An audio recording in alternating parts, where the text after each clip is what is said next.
Hi guys, it's Samantha. So this week was the catch-up readathon, and I think at this point I can honestly say that it was a resounding failure for me as I only finished one book. And that book was The Girl of Fire and Thorns by Rae Carson, which was fulfilling the challenge of reading the book on your shelf for the longest.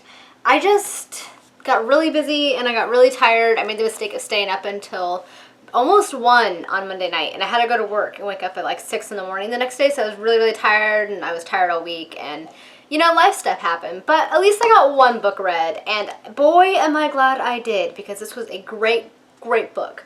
So, and since I don't have much of a wrap up to share with you guys, since I only read one book, I decided to make this more of a book review video. So I'm going to review The Girl of Fire and Thorns by Rae Carson, because I really liked it, and I want to share why I liked it with all of you.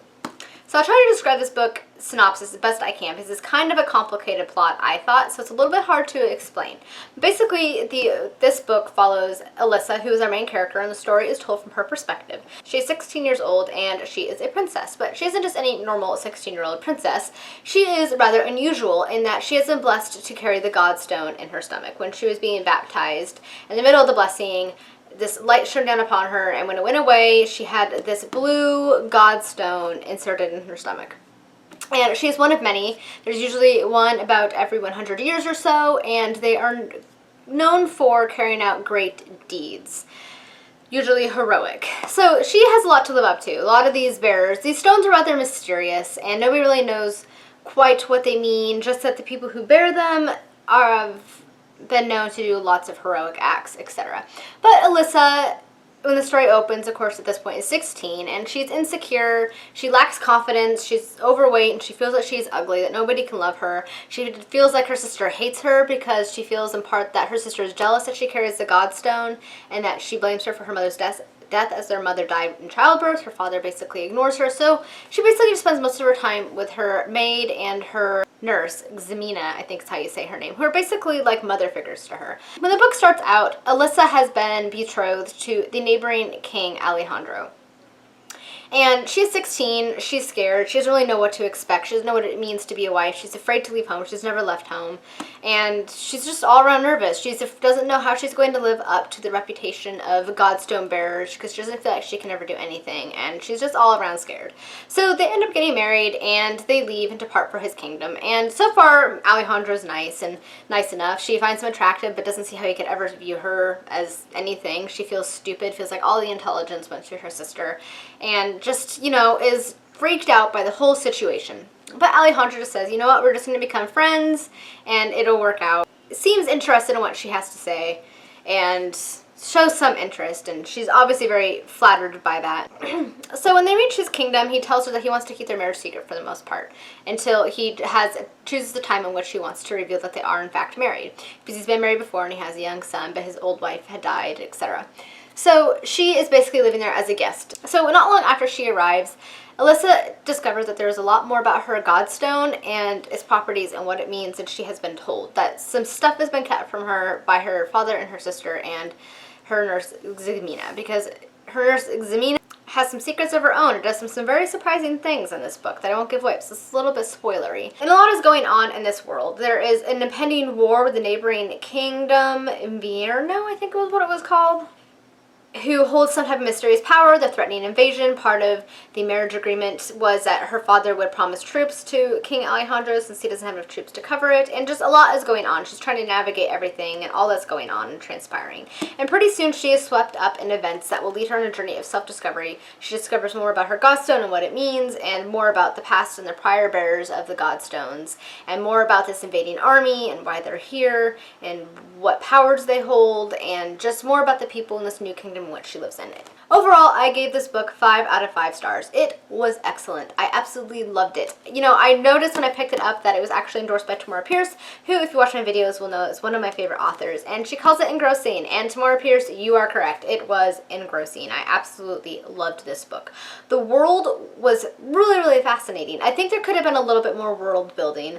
I think she could have been a little more descriptive about the land in which the characters inhabit. I think she could have done a little bit more of a description of the surrounding area. I kind of envisioned it looking somewhat like a cross between Spain and Italy, but with a little bit of the Middle East thrown in there.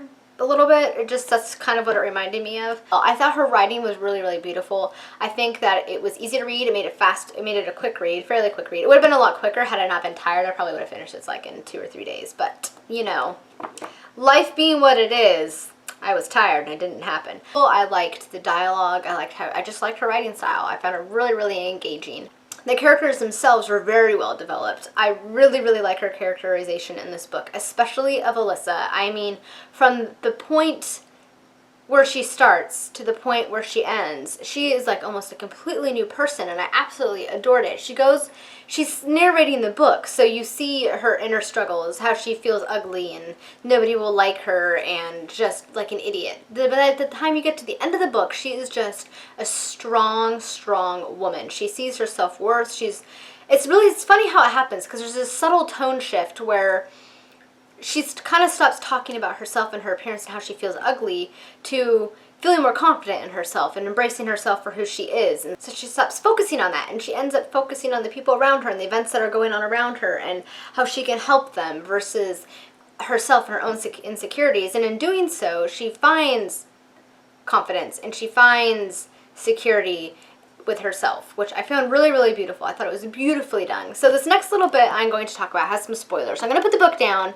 so if you haven't read it, you'll know to mute it, and when you see me pick the book back up, you will know it is safe to unmute. So this book has a love story and between her and Humberto, and I thought it was so well done for this type of book because she didn't make the female characters degrade herself. This love story was perfect in such that Humberto, he loves Alyssa for who she is, for her mind, and everything about her. He just loves her for who she is, her mind, body, spirit, everything. And I thought that was beautiful. And Alyssa didn't just fall in love with him right away. It was over a gradual time period, over several months. She just learns that she does have feelings for him and that she does care for him. And it's just really, really sweet. She doesn't do anything to change herself to make him love her, as she was trying to do with Alejandro. And I just thought that was beautiful because it was like a pure type of love, an innocent love. And I loved that story. And at the point in which Humberto is killed, it's been a while since I've actually teared up at a book, and I actually started tearing up at that point. It was so sad, and I wasn't expecting it. It was awful.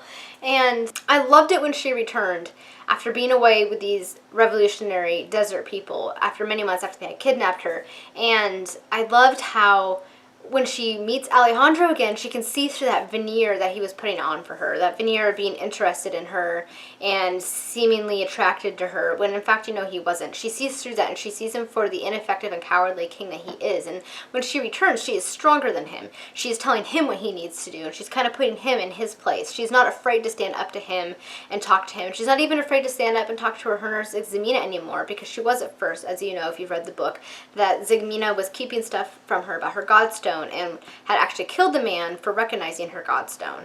And she was afraid that that would happen to other people who were telling her things, so she was keeping things at the beginning of the book. If you have read this, you would know that from Ximena that she was learning about her godstone. So she's not afraid to like have it all out in the open in front of her nurse anymore, because she's shown that she is strong and that she's not going to put up with people's crap anymore. And I thought that was awesome. That's what I think I loved about this book the most, was the self-discovery. It was so beautifully done, and that I just loved the end of the book when she returns to Alejandro and he sees that she is grown and that she is strong and that she will make an awesome queen, a more effective and awesome queen than he was king.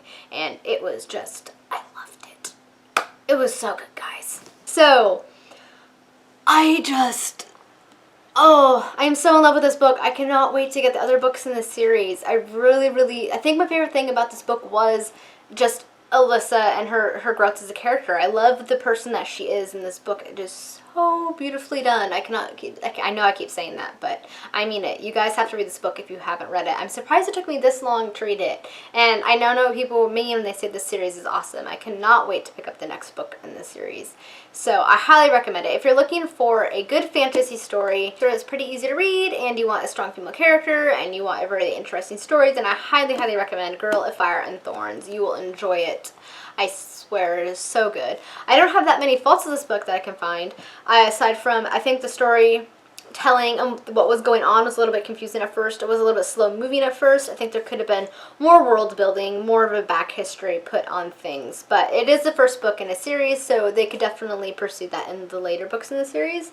I don't know. I'll find out when I read it. But overall, I was pretty well pleased with this book. There's not many faults I can find with it, which is pretty rare. So, you know it's a good one. Alright, so that's all I have for you guys today. I hope you enjoyed this review. If you've read this book, please let me know down in the comments what you thought about it and what your favorite parts were. And until next time, guys, as always, happy reading and bye!